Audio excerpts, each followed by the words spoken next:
This video features details of violent crime and homicide, among other topics some might find upsetting. Viewer discretion is advised. On 31st of May 2009, a hiker was enjoying a quiet Sunday afternoon, walking along the Albert Canal in Visé, Belgium, a city in the province of Liège, very close to the Belgium-Netherlands border. At around 2 p.m, while the hiker was walking towards the Lanai Bridge, a large object floating in the water caught his attention. Upon further inspection, this object turned out to be a human body. Immediately, the hiker called the police, who soon arrived and pulled the body from the canal. At the preliminary examination, the body was found to be that of a nude woman. Her legs were bound together with rope, and 2 5-kilogram weights were fastened round her neck and draped down her back. Police believe these weights, which were marked as Alex brand, were intended to keep the body underwater and undiscovered for as long as possible. The weights were the kind typically seen and used in gyms.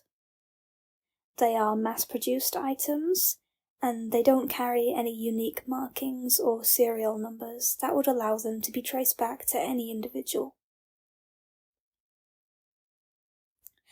At autopsy, the post-mortem interval was difficult to determine. All the examiner could tell was that the woman had probably been in the water for between 1 and 5 weeks. She was evidently a victim of homicide. Her throat was slit, and she'd suffered 6 stab wounds to the chest.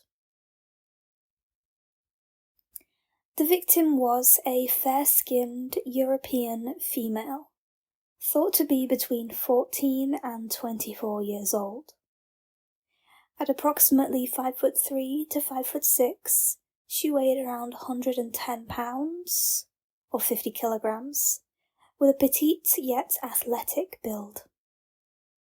Her slightly wavy, shoulder-length hair was blonde to light brown.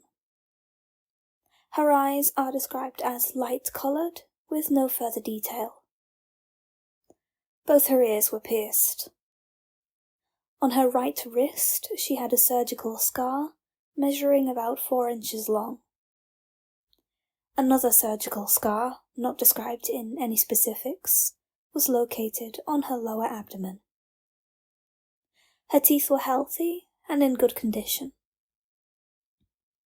To my knowledge, whether she had any dental work performed has not been disclosed. At the time of her death, the victim was wearing false fingernails, with 2 nails on each hand, bearing a distinctive floral design. Though most sources indicate these nails were on her ring fingers, some instead state they were on her little fingers. Police inquiries within the local area revealed that shortly before the discovery of the body, 2 young men were witnessed walking along the pathway next to the Albert Canal in Visé. These men, both about 20 to 30 years old with slightly curly black hair, are described as potential suspects in the victim's murder. Their composite sketches can be seen on screen. As of March 2025, these 2 men are yet to be identified and are still wanted for questioning. As she was found extremely close to the Belgium-Netherlands border, investigators believe the victim might have a connection to the Netherlands. Within a week of her discovery, a sketch of the victim's likeness was made and circulated throughout various Belgian and Dutch newspapers, alongside the details of her murder. Despite repeated appeals for information, no one ever came forward to identify the victim. No one recognised her face, and no one recognised the unique design on her fingernails. And crucially, no one recognized the composite sketches of the two male suspects. With virtually no leads, this case went cold very quickly. The only real breakthrough of sorts that I can tell you about came from isotope analysis. This isn't an exact science, but it's a tool investigators often use to narrow down where someone might be from, based on the unique deposits of chemical elements found in their hair, teeth, and bones. These chemical deposits differ depending on where someone has lived throughout their life. This victim's isotopes revealed she likely spent her childhood in Eastern Europe, but at the time of her death, she'd likely been living in the Benelux region for several years. This region, if you're unaware, encompasses the neighbouring countries of Belgium, the Netherlands, and Luxembourg, as the name suggests. There's also a slight possibility she might have instead spent her final few years in select parts of Western Germany or northeastern France. Either way, the isotopes do indicate that she was an immigrant, which might explain why identifying her has proved such a challenge. In this case, I'm afraid there aren't any widespread theories I can tell you about. The one bit of speculation that I kept seeing again and again on different forum discussions about the case was that she might have been a sex worker of some kind, or maybe a victim of sex trafficking. In my view, though, there's just not enough evidence either way. To me, this murder seems deeply personal. The killer wasn't content with just slitting her throat. They also stabbed her in the chest 6 times, tied her legs together with rope, and fastened weights around her neck to try and get her body to sink. That tells me they didn't want her to be found. Because of that, I get the feeling whoever did this to her knew her very well, and was probably afraid of being connected to her murder if and when her body was found. Statistically, anyway, that's much more likely than a random crime by a random stranger.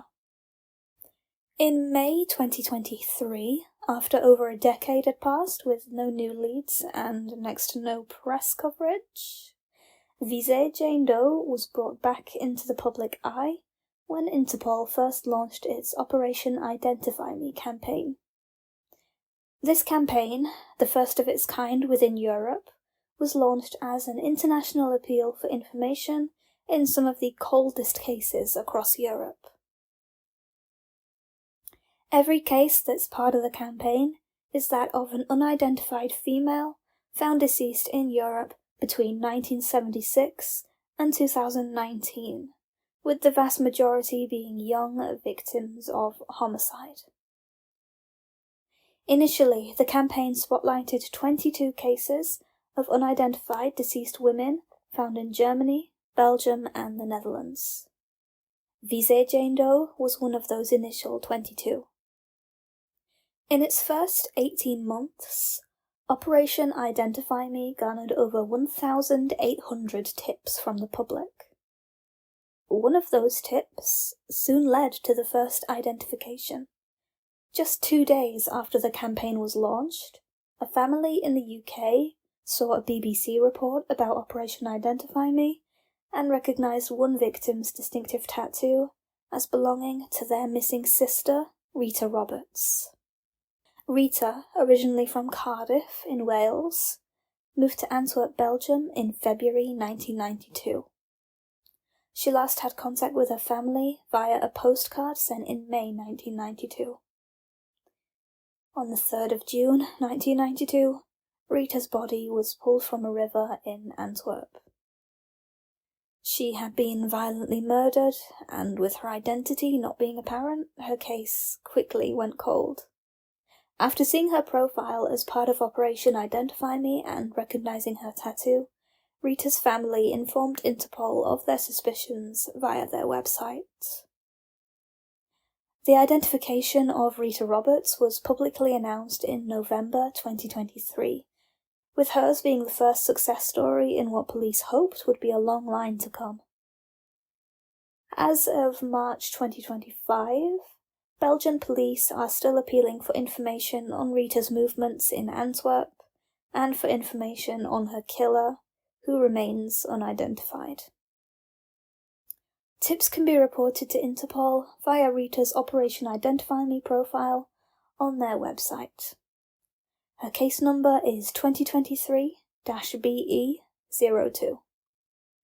In October 2024, the second phase of Operation Identify Me was launched, with a further 25 cold cases of Jane Does from across Germany, Belgium, the Netherlands, France, Spain and Italy being added to the campaign.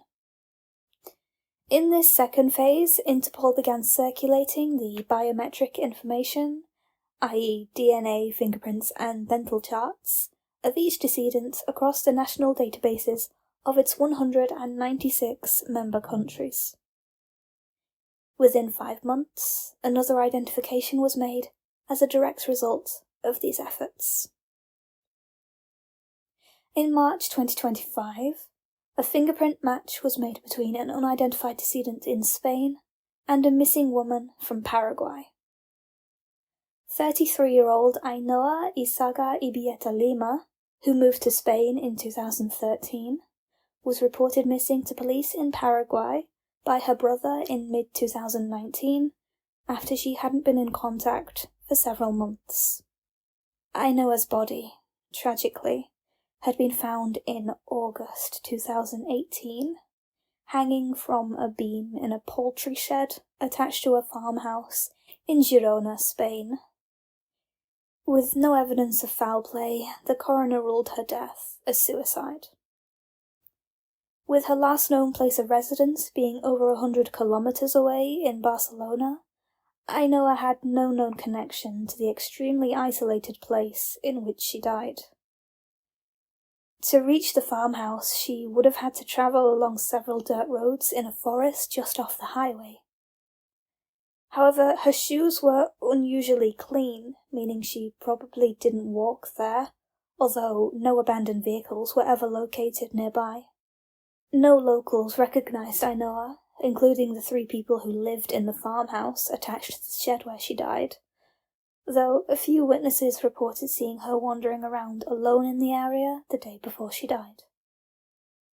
With no leads beyond that, the case remained cold right up until the fingerprint match was made, nearly 7 years after her death. If these identifications tell us anything, it's that the Identify Me initiative is working. Rita and Ainhoa are just the first 2 to regain their names. I'm confident in saying that more identifications will come, and I can only pray that Visé Jane Doe is among them. The very least she deserves, after her life was so brutally taken, is to be reunited with the basic human dignity of her name. The same goes for all 47 women and girls currently part of the Identify Me campaign. The very least they deserve is to be recognised as who they were in life. No one should have their memory reduced solely to the way they died. That's my opinion, at least. To conclude, if you believe you might have any information regarding the case of Visé Jane Doe, you can contact the Belgian Police and Interpol via the link shown on screen and located in the description of this video. You could instead call the Netherlands Police tip line at 0800 6070. This tip line is free to call from within the Netherlands. If you'd rather not talk on the phone, you can also submit information via their online form, which will also be linked in the description. Thank you all very much for giving Visé Jane Doe a moment of your day.